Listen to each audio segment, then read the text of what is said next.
Hey guys, welcome back to my YouTube channel. Today we will be going over a simple but effective opening choice for white, the Scotch defense. Remember, learning chess is a process, so there are no shortcuts. Only hard work and sheer determination will get you to the final destination. Be sure to subscribe to this channel, give this video a like, and turn on post notifications. Now that I got that out of the way, make sure to take notes and let's get this video started. Checkmate. Okay, let's begin with the starting position. Here, white should play e4 as this first move. The idea of this move is to take control over the d5 square as long as occupying his own pawn, the e4 square, and opening up the bishop and the queen. Black normally plays e5 with the same idea, to occupy central squares and opening up his bishop and queen.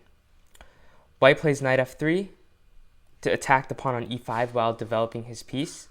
Black plays knight c6, defending the pawn on e5 and developing his own piece.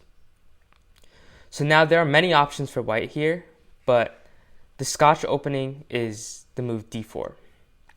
The idea of this move is to keep on fighting for the center, as well as opening up the dark square bishop. The center is one of the most important concepts in chess, especially in the opening, where both sides work to fight for the center. The center is important because if you have the center, then you control more space, and if you control more space, it's easier to develop your pieces. So after d4, black takes, white takes back with the knight. And here there are 4 options for black, but I am only going over 2 for today. So the first option I would like to go over is bishop c5. The idea of bishop c5 is to develop his bishop and attack our knight on d4, which is hanging at this moment, which is why we play bishop e3, protecting the knight on d4. And here, black has queen f6, which is the main line, and also the best move. If black plays knight f6 instead, which is a normal beginner's mistake, white has this tactic, knight takes c6, taking the knight, attacking the queen. And once black recaptures, white captures the bishop on c5. So after these complications, white remains up a piece and winning. So black definitely should not go knight f6. And if he goes something else, like knight e7, white can also use the same tactic and then take the bishop on c5. So queen f6 is the best move here, and white should play c3, which is the main line and the best move. There are other alternatives, but let's just stick with the main option. Black usually plays knight e7, developing his knight and preparing to castle kingside. And here an important move for white is to play bishop c4 to prevent black from playing d5 and controlling the center. Black castles and white castles.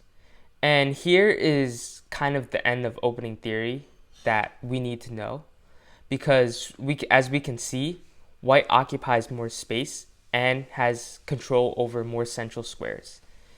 Thus, white has a very comfortable position and a good advantage out of this opening.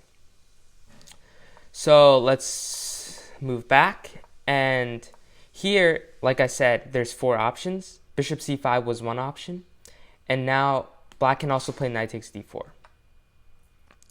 After knight takes d4, we take on d4 back with the queen. Black plays something like d6, and we play knight c3. And basically, this is all you need to know for this knight takes d4 line, because we control so much of the center. We control e4, d5, d4, and even e5. So since all four of the central squares are controlled, it is clear that white has a good advantage. In addition, white also has an advantage in developing the pieces.